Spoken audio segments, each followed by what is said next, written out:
22 अप्रैल 2025 की दोपहर जब पहलगाम की वादियां सैलानियों से भरी थीं, तभी बैसारण घाटी में आतंकियों ने एक भीषण हमला कर दिया। इस हमले में 26 निर्दोष लोगों की जान चली गई और कई घायल हुए।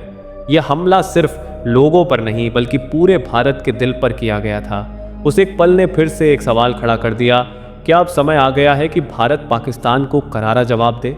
अगर आज जंग छिड़ गई तो क्या होगा? कौन किस पर भारी पड़ेगा? जब भी दुनिया के सबसे खतरनाक पड़ोसियों की बात होती है तो भारत और पाकिस्तान का नाम सबसे ऊपर आता है। ये कोई फिल्मी दुश्मनी नहीं है, बल्कि सच्ची और खतरनाक दुश्मनी है जो आज़ादी के वक्त से ही चली आ रही है। अब तक 3 बार दोनों देश जंग के मैदान में आमने सामने आ चुके हैं और बॉर्डर पर तो आए दिन झड़प होती रहती है। यहाँ तक कि जब भारत और पाकिस्तान के बीच क्रिकेट मैच होता है तब भी ऐसा लगता है जैसे कोई असली युद्ध चल रहा हो। यही वजह है कि इन दोनों देशों की भिड़ंत को दुनिया का सबसे बड़ा और खतरनाक मुकाबला माना जाता है। और जब कभी भी दोनों देशों के बीच टेंशन बढ़ता है तो एशियाई नहीं, पूरी दुनिया की सांसें थम जाती हैं, क्योंकि ये दोनों ही न्यूक्लियर ताकत वाले देश हैं। आज भारत के पास पाकिस्तान से कई गुना ज़्यादा ताकत है, चाहे वह मिसाइल हो, फाइटर जेट हो या सेना की संख्या। लेकिन पाकिस्तान भी पीछे हटने वालों में से नहीं है। वह अमेरिका, चीन और तुर्की जैसे देशों के दम पर भारत से भिड़ने की हिम्मत करता है। भारत जहां मेक इन इंडिया के तहत अपने खुद के हथियार बना रहा है, वहीं पाकिस्तान चीन और तुर्की की मदद से अपना सिस्टम मजबूत करने की कोशिश कर रहा है। लेकिन अगर बात पैसों की करें तो यहाँ पाकिस्तान की हालत बहुत ख़राब है। वहाँ 1 किलो आटे की कीमत 800 पाकिस्तानी रुपए तक जा पहुंची है और जनता 2 वक्त की रोटी के लिए भी तरस रही है। लेकिन फिर भी पाकिस्तान अपनी सेना पर बेशुमार पैसा खर्च करता है, क्योंकि वहाँ की असली सरकार सेना ही है। अब बात आती है चीन की। चीन जो खुद भारत का सबसे बड़ा दुश्मन है, पाकिस्तान को हर तरह से सपोर्ट करता है, यानी पैसे से, हथियारों से और तकनीक से। और इसी सपोर्ट के दम पर पाकिस्तान भारत को पीओके के नाम पर बार बार आंख दिखाता रहता है। उसे लगता है कि भारत ने ज़बरदस्ती पीओके पर कब्जा किया हुआ है, लेकिन शायद उसे यह नहीं पता कि आज का भारत पहले जैसा नहीं है। अब अगर पाकिस्तान ने कोई भी हरकत की तो जवाब सीधा और ज़बरदस्त मिलेगा। अब ज़रा आंकड़ों पर नज़र डालते हैं। भारत का कुल एरिया 32,80,000 वर्ग किलोमीटर है, वहीं पाकिस्तान सिर्फ 8 लाख वर्ग किलोमीटर में सिमटा हुआ है। भारत की आबादी 142 करोड़ से भी ज़्यादा हो चुकी है, जबकि पाकिस्तान की आबादी सिर्फ 25 करोड़ के आसपास है। यानी भारत हर तरफ से पाकिस्तान से आगे है। अगर बात करें अर्थव्यवस्था की तो भारत की जीडीपी $4 ट्रिलियन से ज़्यादा है, जबकि पाकिस्तान की जीडीपी सिर्फ $340 अरब है। यानी भारत की अर्थव्यवस्था पाकिस्तान से लगभग 10 गुना बड़ी है। भारत आज दुनिया की टॉप 5 इकोनॉमी में शामिल है, जबकि पाकिस्तान की अर्थव्यवस्था कर्ज के बोझ में डूबी हुई है।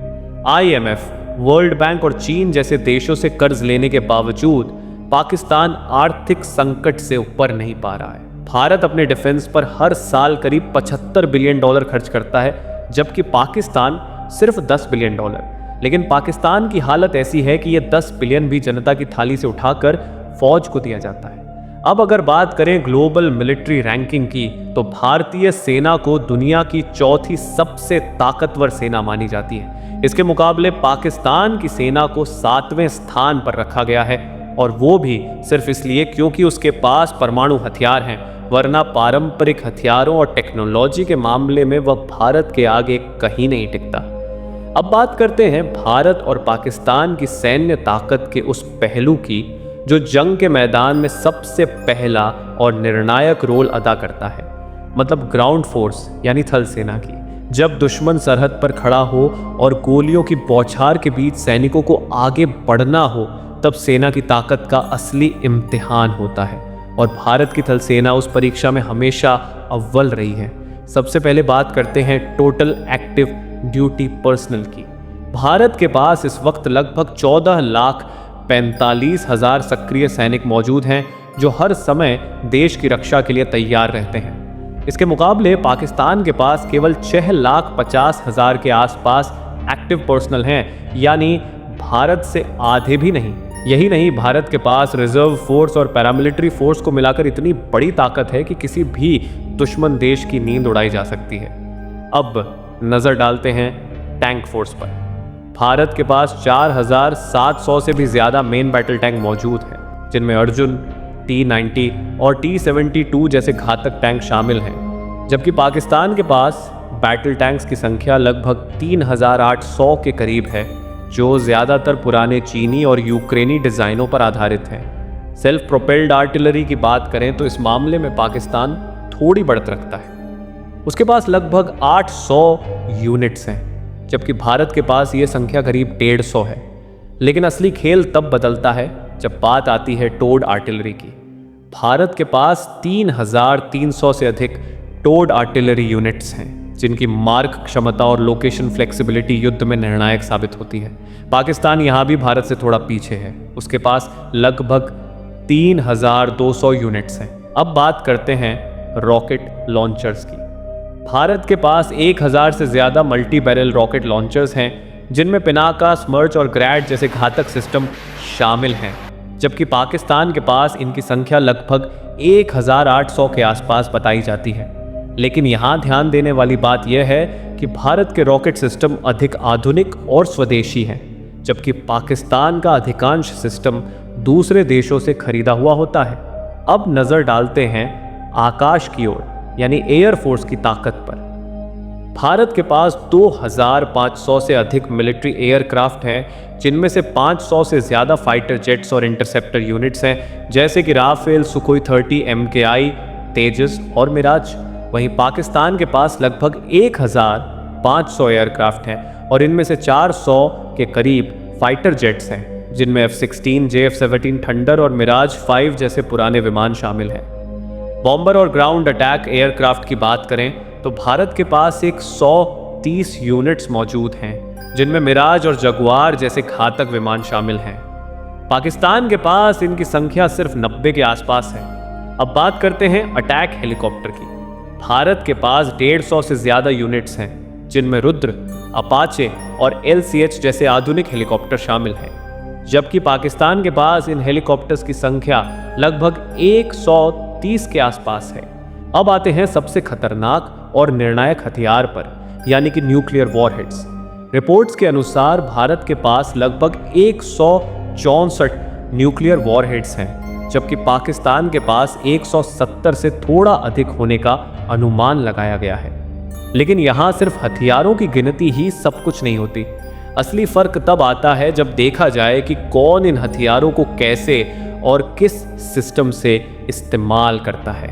भारत की नो फर्स्ट यूज पॉलिसी, यानी पहले परमाणु हमला न करने की नीति, ये साफ दिखाती है कि भारत एक जिम्मेदार और समझदार परमाणु ताकत है, जो बिना किसी उकसावे के इन हथियारों का इस्तेमाल नहीं करता। अब बारी है समुद्री ताकत की। भारत के पास इस वक्त 2 एयरक्राफ्ट कैरियर हैं, INS विक्रांत और INS विक्रमादित्य, और एक तीसरे एयरक्राफ्ट कैरियर पर भी तेजी से काम चल रहा है, जबकि पाकिस्तान के पास आज की तारीख में कोई भी एयरक्राफ्ट कैरियर नहीं है। डिस्ट्रॉयर शिप्स की बात करें तो भारत के पास 12 घातक डिस्ट्रॉयर मौजूद हैं, जो दुश्मन के जहाज़ों को मिनटों में तबाह कर सकते हैं, जबकि पाकिस्तान के पास कोई भी फुल फ्लेज्ड डिस्ट्रॉयर नहीं है। फ्रिगेट्स की संख्या भारत के पास 12 है, जबकि पाकिस्तान के पास 9। अब बात करते हैं सबमरीन की। भारत के पास 18 सक्रिय यूनिट्स हैं, जिनमें से कई परमाणु शक्ति से लैस हैं। ये दुश्मन के इलाकों में चुपचाप घुसकर उनका खेल खत्म करने की ताकत रखती है, जबकि पाकिस्तान के पास सिर्फ 10 सबमरीन हैं, जिनकी अधिकतर क्षमताएं भारत की तुलना में काफ़ी कम हैं। तो दोस्तों, इन सारे आंकड़ों को एक जगह रखकर देखें तो यह साफ है कि भारत हर मोर्चे पर पाकिस्तान से कई कदम आगे है। चाहे वह थल हो, नभ हो या जल, भारत की ताकत एक ऐसे योद्धा की है जो शांति चाहता है, लेकिन अगर कोई आग दिखाए तो उसे इतिहास से मिटा देने की भी पूरी काबिलियत रखता है। अगर आपको भी गर्व है भारतीय सेना पर और देश की इस ताकत पर, तो इस वीडियो को लाइक ज़रूर कीजिएगा और कमेंट बॉक्स में जय हिंद लिखना मत भूलिएगा। फिर मिलते हैं अगले वीडियो में, तब तक के लिए धन्यवाद।